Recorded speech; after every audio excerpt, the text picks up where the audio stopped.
हरे कृष्णा। सभी भक्तों का स्वागत है आज की भगवद गीता क्लास में।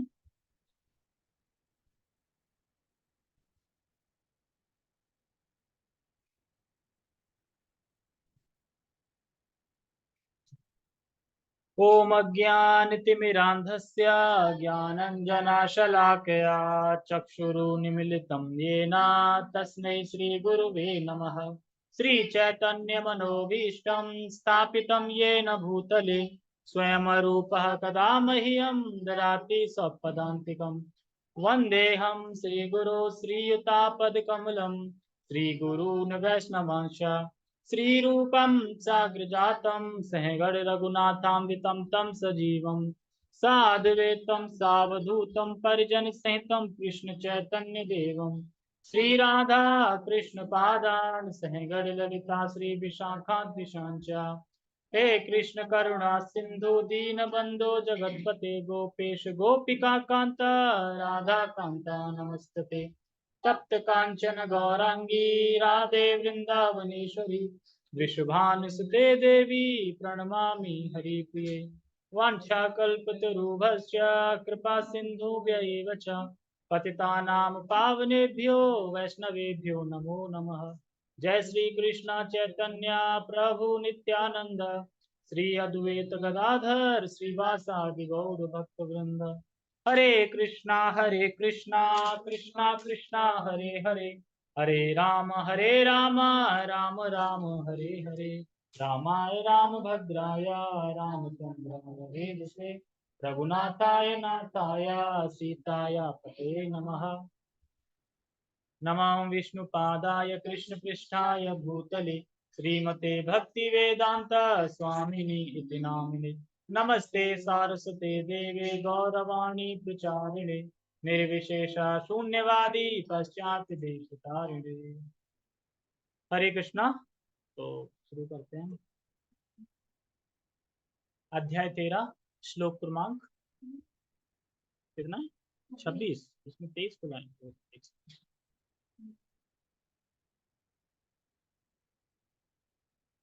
25।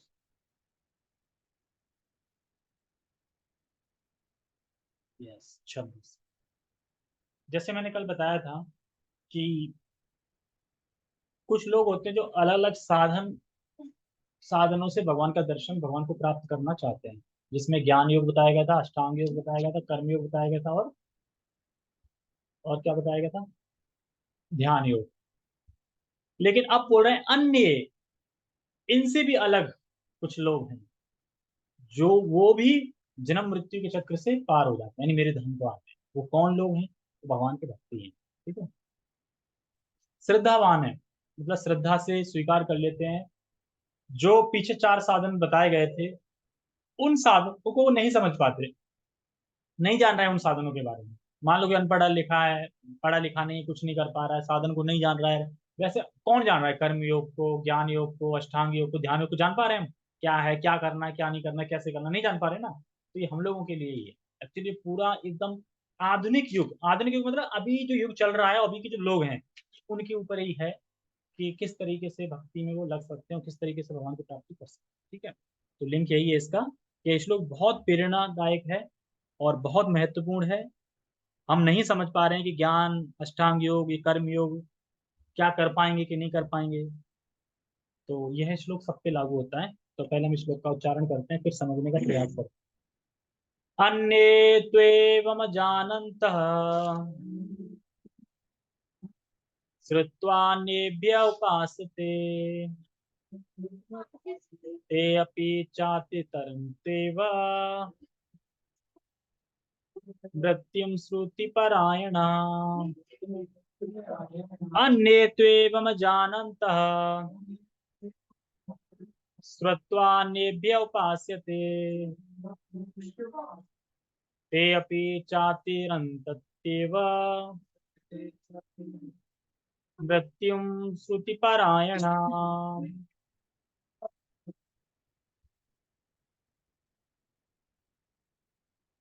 अन्य क्या हुआ?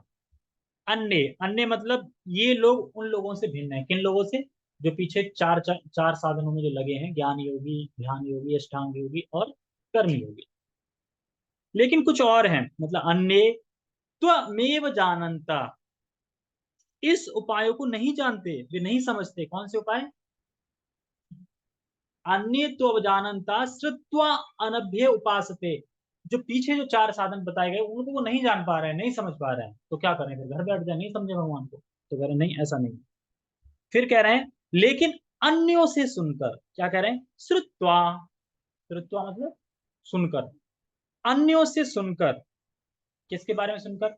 भगवान की उपासना करने लगते हैं, यानी अन्यों को सुनकर। श्रुत्वा अन्येभ्य उपासते, अन्यों को सुनकर भगवान की उपासना में लग जाते हैं। जैसे किसी ने बोल दिया एकादशी का फास्ट रखना चाहिए, सारे पाप खत्म हो जाते हैं, धाम मिलता है। अच्छा, तो अगर पुण्यवान होगा तो सिर्फ स्वीकार कर लेगा और रहना स्टार्ट कर देगा।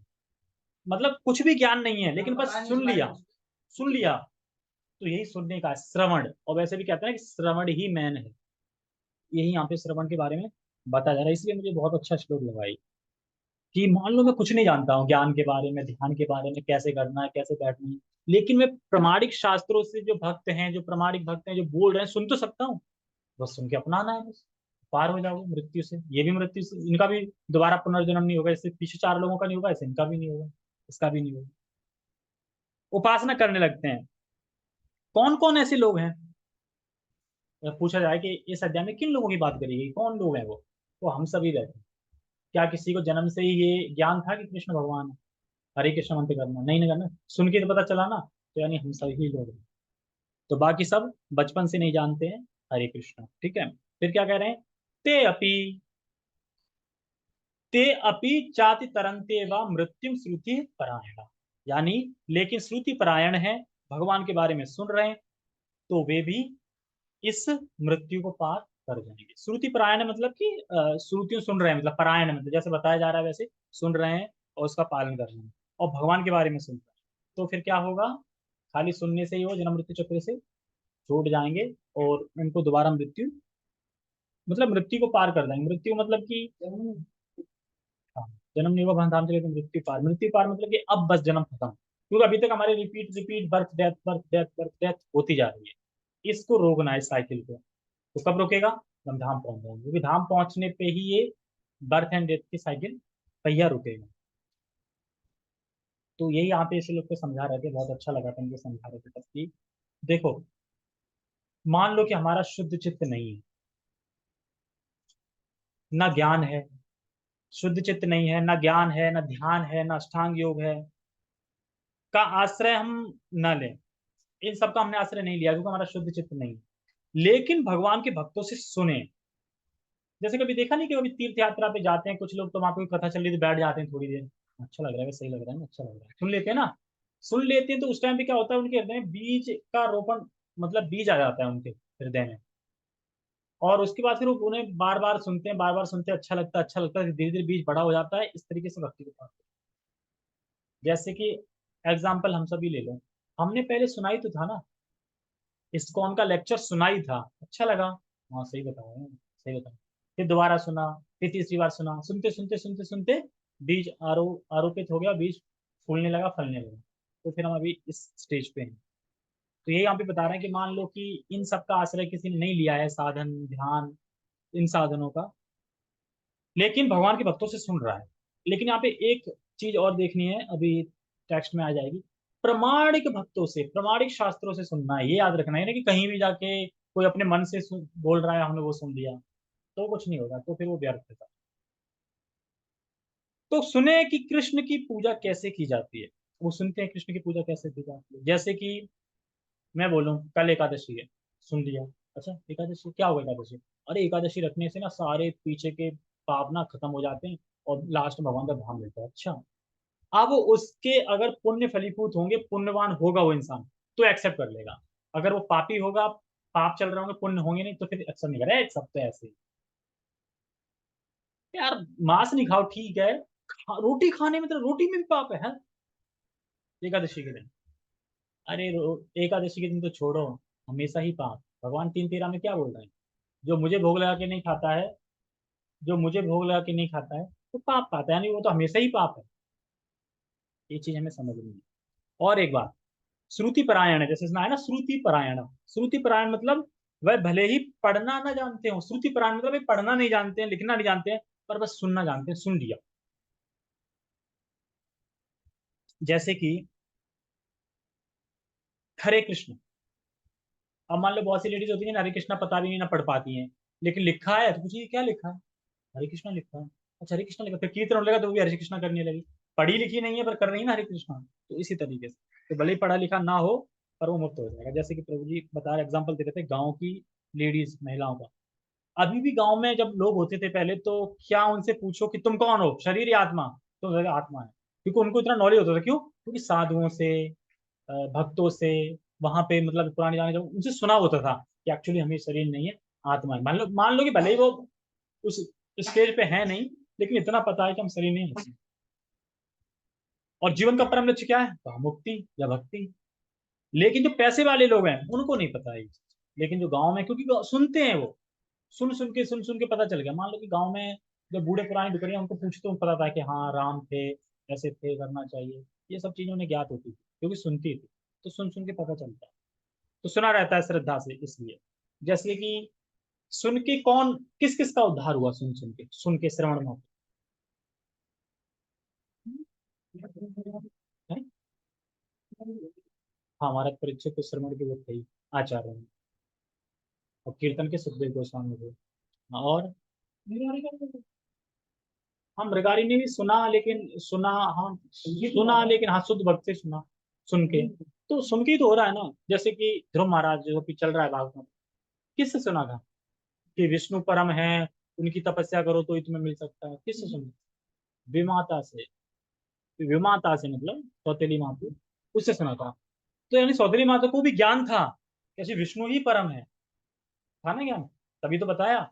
और बताया तो उसके बाद उस रास्ते पे चल पड़े, तो फिर हो गया कल्याण। उसी तरीके से अगर हम प्रमाणिक शास्त्रों से किसी को बताते हैं और उसने प्रमाणिक उसमें भक्ति कर ली, तो प्रमाणिक रूप से ही मुक्ति पा लेगा, जन्म मृत्यु चक्र से छूट जाएगा। सोचो तुम्हारे सिर्फ बताने से। लेकिन प्रमाणिक स्रोत से बताना चाहिए, ऐसे नहीं कि कहीं से बता दिया, पूरा पूरा उससे। तो ये यहाँ पे बता रहे हैं। अन्य मतलब कृष्ण का भक्त है, तो बाकी हम आगे पढ़ते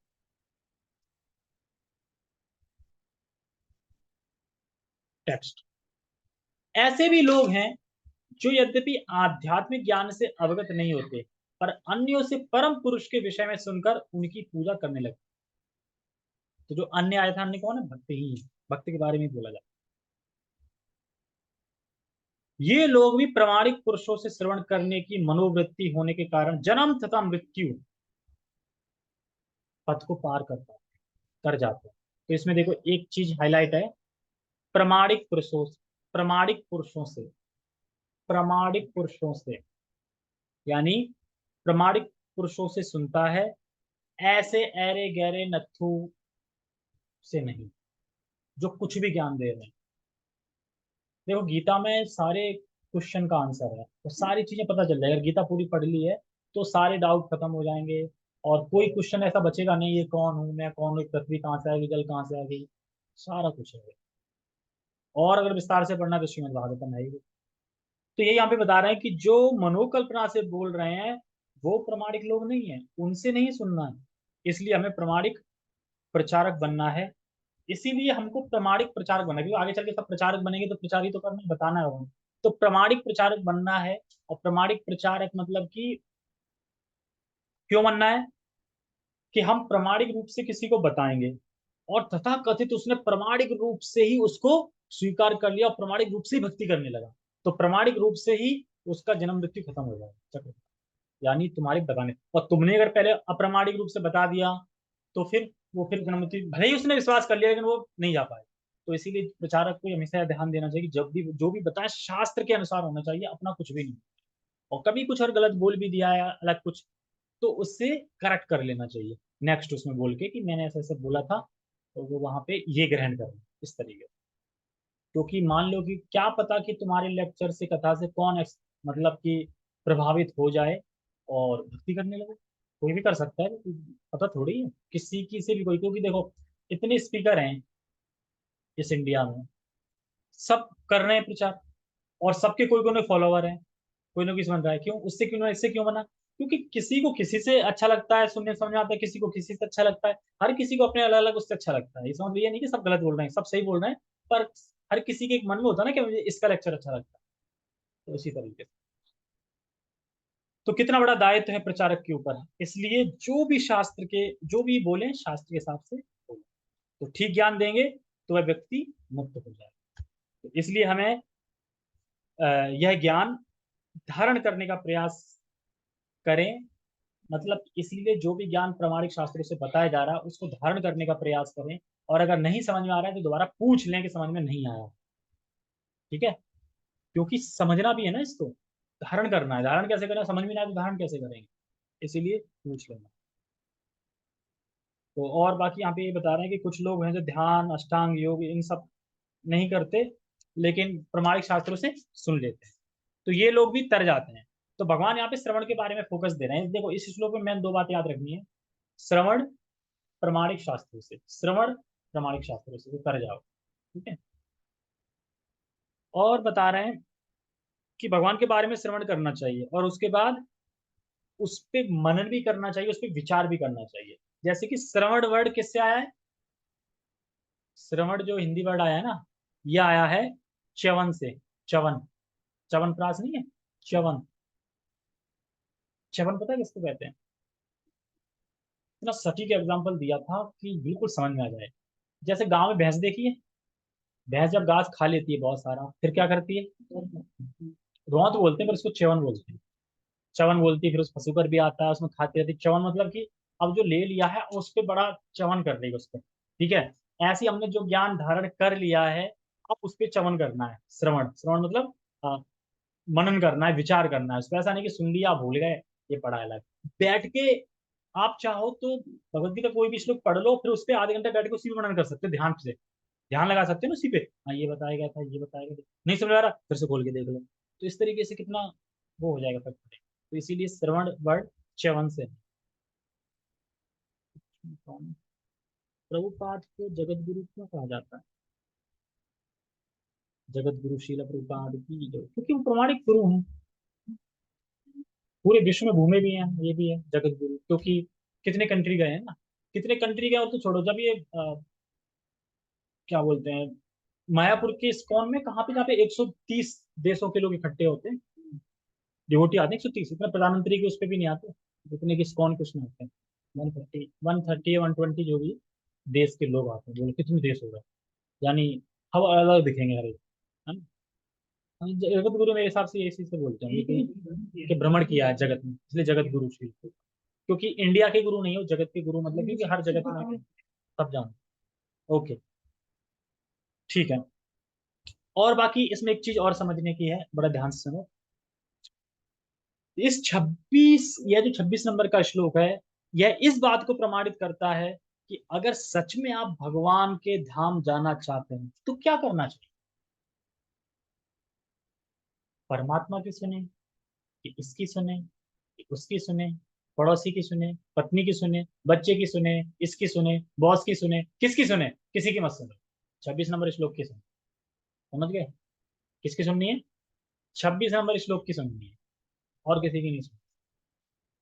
तो क्योंकि पूरे जगत में उनका चेला है, डिसाइपल।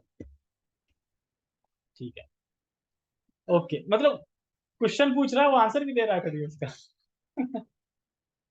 ठीक है, तो हो सकता है कि आसपास भगवान का ज्ञान, आपके आसपास मतलब आपके पास भगवान का ज्ञान ना हो सकता है निर्णय ना ले पाओ। तो कह रहे हैं 26 नंबर श्लोक को पढ़ लो। देखो प्रामाणिक शास्त्रों से बताने का मतलब क्या होता है, अगर कोई बोले अरे कहाँ, हम तो शरीर है, आत्मा थोड़ी है, तो श्लोक से कोट कर दो, भगवान कह रहे हैं हम आत्मा हैं। अच्छा, और बोलो कि अच्छा कहाँ लिखा आत्मा नहीं मरती, तो ना कौन सा श्लोक है वो, ना छिंदती है? नहीं नहीं नहीं, ये आत्मा को काटा नहीं जा सकता, नहीं था। हाँ, तो मतलब जब भी हमें कुछ किसी का डाउट क्लियर करना है तो वो श्लोक की कोट पे होना चाहिए। जैसे कोई बोले अरे क्या सुनना चाहिए, किसने बोला श्रवण में है, श्रवण श्रवण ज्यादा है कि या फिर प्रचार ज्यादा है, क्या ज्यादा है, तो लोग 26 पढ़ लो, श्रवण ज्यादा है, श्रवण के लिए बोल रहा है। तो इस तरीके से प्रमाण को सुन कर सकते हैं। तो जो भगवान के बारे में बोलते हैं प्रामाणिक रूप से, उनसे सुनना है। तो ये श्लोक श्रवण के लिए और प्रामाणिक शास्त्रों में, ये दो चीज हमें इसमें समझनी है। तो बहुत से लोग जो भक्त हैं, जो इस पथ पर चले हैं और अब उन्होंने धाम की प्राप्ति करी, जैसे भगवत गीता के पीछे उसमें चले जाओ, एक श्लोक आया था जिसमें लिखा था कि ऐसा नहीं है कि मैं ऐसे ही बोल रहा हूँ, बहुत से आचार्यों ने, बहुत से भक्तों ने मतलब गए हैं धाम, मतलब ये रास्ता अपना के धाम गए हैं, मतलब ऐसा नहीं है कि मैं ऐसे ही बता रहा हूँ, गए हैं। तो ये यहाँ पे बता रहे हैं कि बहुत से लोग भक्त हैं जो इस पथ पर चले हैं और आपके धाम गए हैं श्रवण के उससे। तो क्या श्रवण में निष्ठ होना चाहिए? मतलब ये कि श्रवण में निष्ठ होना चाहिए, सही से श्रवण सुनना चाहिए और फिर उस पर च्यवन, च्यवन मतलब विचार करना चाहिए। तो ध्यान दें, अगर हरे कृष्ण मंत्र बोलता है तो उसे राधा कृष्ण के लोक की प्राप्ति होगी ही होगी ही होगी ही। मतलब कि जो हरे कृष्ण मंत्र बोल रहा है उसे राधा कृष्ण गोलोक की प्राप्ति ही होगी, किसी निम्न लोकों की प्राप्ति नहीं होगी। तो हरे कृष्ण मंत्र, बाकी जो मंत्र कर रहे हैं जैसे नारायण का तो वो वैकुंठ जाएंगे, ठीक है, शिव का कर रहे हैं तो शिव लोग जाएंगे, इंद्र का कर रहे हैं तो इंद्र लोग जाएंगे, नरसिंह का कर रहे हैं तो नरसिंह लोग जाएंगे, राम का कर रहे हैं तो साकेत धाम जाएंगे। लेकिन जो हरे कृष्णा मंत्र कर रहा है वो राधा रानी के वैकुंठ, राधा रानी गोलोक धाम जाएगा ही। कौन से? नारायण कर रहे हैं तो वैकुंठ जाएंगे ना। हाँ तो वैकुंठ जाएंगे ना वो। कृष्ण को नहीं कर रहे तो वैकुंठ, वैकुंठ ही तो जाए, तो विष्णु के हिसाब से कर रहे हैं। कृष्ण को मान रहे हैं लेकिन कृष्ण का जो चैतन्य महाप्रभु जी तो हरे कृष्ण मंत्र दिया है, गोलोक तेरा प्रेम धन, तो गोलोक का प्रेम धन तो ये है ना हरे कृष्ण मंत्र। और करेंगे तो मैं ये नहीं करूँगा। जैसे वैकुंठ मीन्स एक विदाउट कुंठा, मतलब कि एक बड़ी हवेली, पूरा वैकुंठ है, सबसे टॉप मोस्ट पे गोलोक है, फिर नीचे आ जाओ साकेत धाम, इधर नरसिंह धाम, ऐसे करते हैं पूरा वैकुंठ, पूरा बैकबोन, वो सबसे उच्च लेवल पे। वहां पे लीलाएं होती है, पे आदान प्रदान होते हैं, बाकी सभी जगह पे 5 प्रकार के आदान प्रदान नहीं होते। विष्णु के यहाँ चले जाओगे तो सेवक की तरह ऐश्वर्यवान भगवान होते हैं, पर वहाँ आनंद उतना ही मिलेगा, आनंद आनंद तो उतना मिलेगा ये, लेकिन भगवान की लीला, लीला जो वहीं पे कर रहे हैं, जो खेल रहे हैं, ये प्रभु प्रभु जी तो गोलोक ही बोल रहे हैं। गोलोक में भी 5 प्रकार के रस हैं मान लो, तो कोई भी अगर एक रस में स्थापित है तो वो ये नहीं सोचेगा कि अरे वो मैं उससे होता काश। वहां पे सब अपने आप में पूर्ण है, अपने आप में आनंदित है, किसी को नहीं लगता कि मैं कम हूं, मतलब सब अपने आप में पूर्ण है, सबको बराबर सुख है। मतलब वहां पे अगर कोई पेड़ भी है भगवान की सेवा कर रहा है उसमें अशांत, उसमें शांत भाव में, शांत रस में, तो वो भी उतनी आनंद में है जितना कि जो कि वात्सल्य भाव में, सखा भाव में, ये करके। तो ये चीज आगे समझ में आएंगी, साग के भाव, दो भाव, ये अभी समझ में नहीं आ पाएंगे, ठीक है, ये हम आगे डिस्कस करेंगे। तो प्रभुपाद जी से किसी ने कहा कि 6 शब्दों में अगर किसी को कृष्ण भावनामृत देना चाहे, देना हो तो क्या करना चाहिए, क्या बोलना चाहिए? तो प्रभुपाद जी क्या कहते हैं 6 शब्द में किसी, हाँ, चैंट हरे कृष्ण स्टेट हरे कृष्ण, हरे कृष्ण बोलो हरे कृष्ण बांटो, 6 शब्द में तो यही बोल सकते हैं। तो पहले समझ में नहीं आता है लोगों को, बार बार बोलते हैं हरे कृष्ण बुलवा रहे हैं, भगवान बोर नहीं होते बार बार अपना नाम सुन के? मैं तुम्हारे सामने भी नाम बोलने लगूं तो बार बार बोर होऊंगा ना नाम सुन के, अरे क्यों बार बार नाम ले रहे हैं मेरे? तो भगवान बोर नहीं होते, नहीं भगवान बोर नहीं होते, भगवान प्रसन्न होते हैं, खुश होते हैं, प्रसन्न होते हैं। तो ये चीज हमें समझनी चाहिए। और जब धीरे धीरे हरे कृष्णा करेंगे तो फिर लंबे समय में फिर भक्ति में भी हम समझ आने लगेगा, भक्ति भी क्या होती है समझ आने लगेगा। ठीक है, ठीक है, तात्पर्य पढ़ो।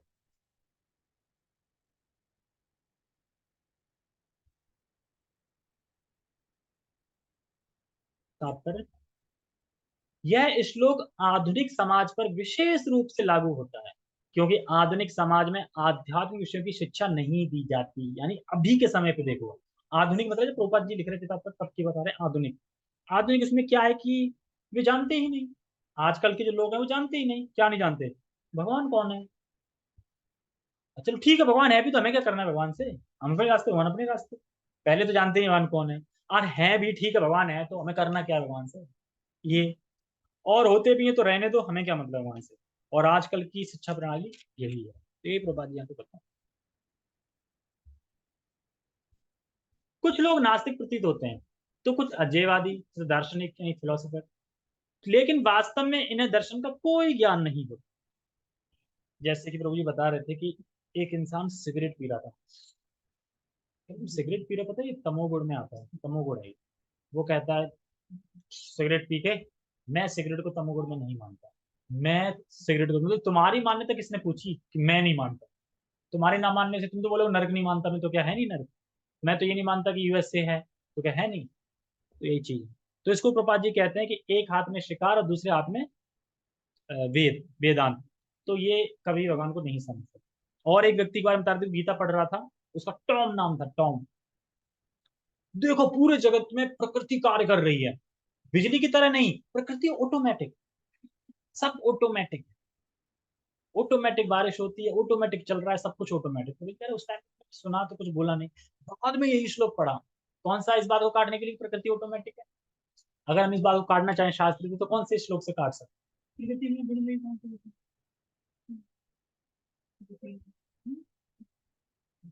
प्रकृति ऐसी गुणमयी मम माया दुरत्य है।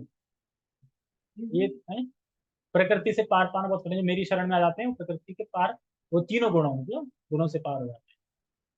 हाँ प्रकृति ये नहीं है, लेकिन ये मई अध्यक्षता प्रकृति।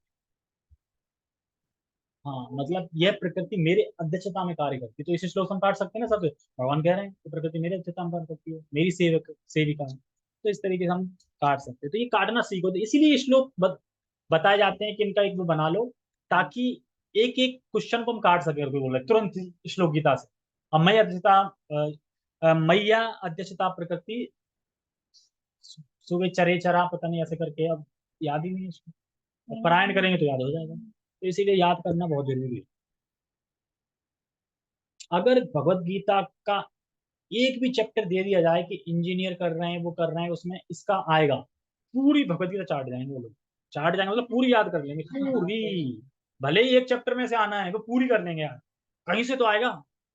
सोचो, हो सकता है उसमें से कोई भक्ति बन जाए, वो सब पढ़ के समझ आए, अरे छोड़ो मैं क्या, ये है असली माल, तो छोड़ ही दे।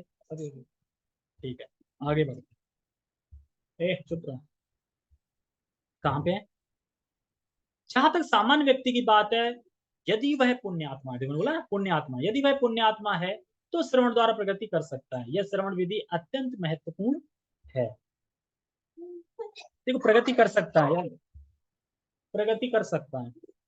अगर उसके जीवन में पुण्य होगा तो फिर क्या होगा, साधुओं की श्रद्धा होगी, और साधुओं से वो सुनेगा, और सुनेगा, सुनने में प्रवृत्त होगा, क्योंकि पुण्य है।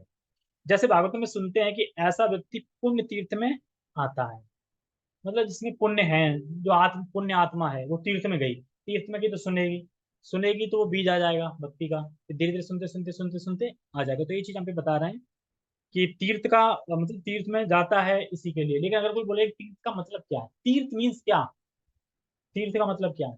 तीर्थ का मतलब ये है कि जो जन्म मृत्यु के चक्कर से छुटकारा दिला दे, उसका नाम तीर्थ है। तो यानी तीर्थ कहाँ है, यानी अपना हरे कृष्णा मंदिर भी तीर्थ है, जहाँ भगवान की सेवा हो रही है वो भी तीर्थ है, जहाँ भगवान का कीर्तन हो रहा है वो भी तीर्थ है। क्योंकि इन सब चीजों से क्या होगा, जन्म मृत्यु चक्र से छूट जाओगे। तो तीर्थ का मतलब ही होता है जन्म मृत्यु के चक्र से छूटना, मतलब तीर्थ में।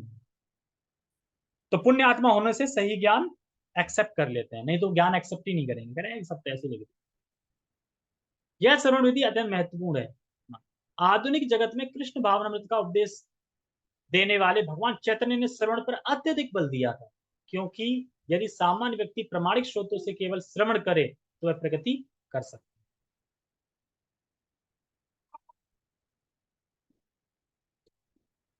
जैसे कि भगवान है, भगवान को हमारे अंदर जाने के, हृदय में जाने के बहुत सारे रास्ते हैं, लेकिन उनको कौन सा सीधा रास्ता अच्छा लगता है, कान का, क्योंकि वो देखा दिखाया रास्ता है। जैसे हम भी कभी जाएं, तो हमने देखा है कि इसे इस रास्ते से पहुंच जाएंगे, तो हम उसी रास्ते से जाएंगे ना, वो अच्छा लगेगा, ना कि दूसरे रास्ते से। तो उसी तरीके से भगवान क्या है कि दिखा दिखाया रास्ता है, और वो उनको इसी रास्ते से अच्छा लगता है, इसलिए श्रवण पे ज्यादा फोकस दिया गया है। भगवान चैतन्य ने श्रवण पर अत्यधिक बल दिया है, ठीक है, श्रवण पे, क्योंकि यदि सामान्य व्यक्ति प्रामाणिक स्रोतों से केवल श्रवण करे तो वह प्रगति कर सकता है। केवल श्रवण करना है, इसमें पढ़े लिखे की कोई मतलब नहीं है।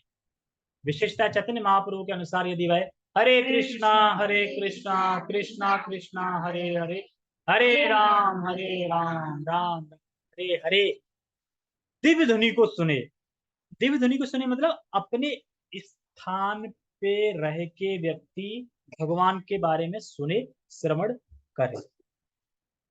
जो भगवान प्राय किसी के द्वारा जीते नहीं जा सकते, वो ऐसे व्यक्ति के द्वारा जीते जाते हैं जो भगवान का श्रवण कर रहा है, भगवान का नाम है। जो प्राय किसी से नहीं जीते जाते, साधु लोग लगे हैं तपस्या करने में, समझ नहीं पड़ता, इसलिए सबसे महत्वपूर्ण है साधन श्रवण।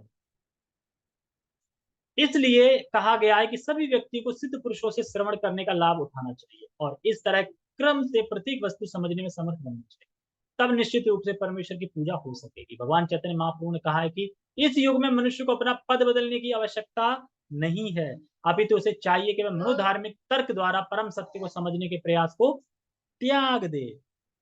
देखो, अगर मान लीजिए कोई इंसान गृहस्थाश्रम में है, अब वो वही कंफर्टेबल है, वहीं उसे अच्छा लग रहा है, तो उसे अपना पद बदलने की जरूरत नहीं है। ऐसा नहीं है कि नहीं ब्रह्मचारी बनना पड़ेगा, वो वहीं रह के भक्ति करे, प्रमाणिक स्रोतों से भक्ति करे। कोई ब्रह्मचारी है तो अपने वैसे स्थान पे, मतलब स्थान बदलने की जरूरत नहीं है। लेकिन एक चीज, लेकिन अपनी मनोवृत्ति को बदलने की आवश्यकता है। ऐसा नहीं अपने मन के हिसाब से ही चल रहा है, मनोवृत्ति को बदलना है। रहना गृहस्थ आश्रम में, पर मनोवृत्ति को बदलना है। तो ये चीज यहाँ पे बता रहे हैं, ऐसा नहीं है कि बैठे बैठे हम सोचें भगवान तो निरंकार है, भगवान तो निराकार, भगवान तो ऐसा है, भगवान तो वैसा है, अपने मन से ही बोल रहे हैं, कोई शास्त्र में कुछ नहीं लिखा है, ऐसे ही बोल रहे हैं। तो इसके द्वारा हम भगवान को प्रसन्न नहीं कर सकते, ना भगवान को समझ सकते हैं, ये चीज बता। उसे उन व्यक्तियों का दास बनना चाहिए जिन्हें परमेश्वर का ज्ञान है। समझा, किसका दास होना चाहिए? जो भगवान की भक्ति में लगे हैं, भगवान के दास। यदि यदि कोई इतना भाग्यशाली हुआ कि उसे शुद्ध भक्त की शरण मिल सके और वह उससे आत्म साक्षात्कार के विषय में श्रवण करके उसके पद चिन्हों पर चल सके, तो उसे क्रमशः शुद्ध भक्त का पद प्राप्त हो जाता है। यानी जैसे एक जो महान भक्त हैं, महान आचार्य हैं, उनका आश्रय लेके, प्रभुपाद जी का आश्रय लेके समझे कि भक्ति क्या होती है, फिर जीवन में धीरे धीरे अपनाने का प्रयास करें, ये सब चीज। और जैसे जैसे हम जो ग्रेट आचार्य हैं, उनके पद चिन्हों पे चलते रहेंगे, तो उनके पद कहाँ गए हैं? धाम। तो तुम कहाँ जाओगे? धाम। किसी के पद चिन्हों पे चलो, मान लो कि चल रहा है, पीछे पद चिन्ह दिख रहे हैं, तो जो वहां गया वहीं पहुंचोगे ना। तो बस पद चिन्हों पे चलना है, पद चिन्हों पे चलेंगे तो हम भी वहां पहुंच जाएंगे। और सबसे उपयुक्त है, और यह सर्वथा उपयुक्त है। यद्यपि सामान्य व्यक्ति तथाकथित दार्शनिकों की भांति प्राय समर्थ नहीं होता, लेकिन प्रामाणिक व्यक्ति श्रद्धा पूर्वक श्रवण करने से इस भवसागर को पार करके भगवत धाम वापस जाने में उसे सहायता मिलेगी। तो यानी किस तरीके से भगवत धाम जा सकते हैं? ना तो ज्ञान की जरूरत है, ना ध्यान की। नहीं आ रहा है तो कोई नहीं, सुनो, बस प्रमाणिक शब्द सुनो। इसीलिए जितने भी गृहस्थ हैं, सबको क्या करना चाहिए? सुनना चाहिए। सुनेंगे, धीरे धीरे सुनेंगे, धीरे धीरे समझ में आएगा, और इसी से पार लग जाए। ऐसा नहीं कि ज्ञान की जरूरत पड़े, हमें इसकी जरूरत पड़े। ठीक है। जगत गुरु शील प्रभुपाद की जय, श्रीमद् भगवद गीता की जय, नित्यानंद गौर प्रेमानंद। हम 8:50 पे श्रीमद् भागवतम रीडिंग करेंगे, इसको आना चाहे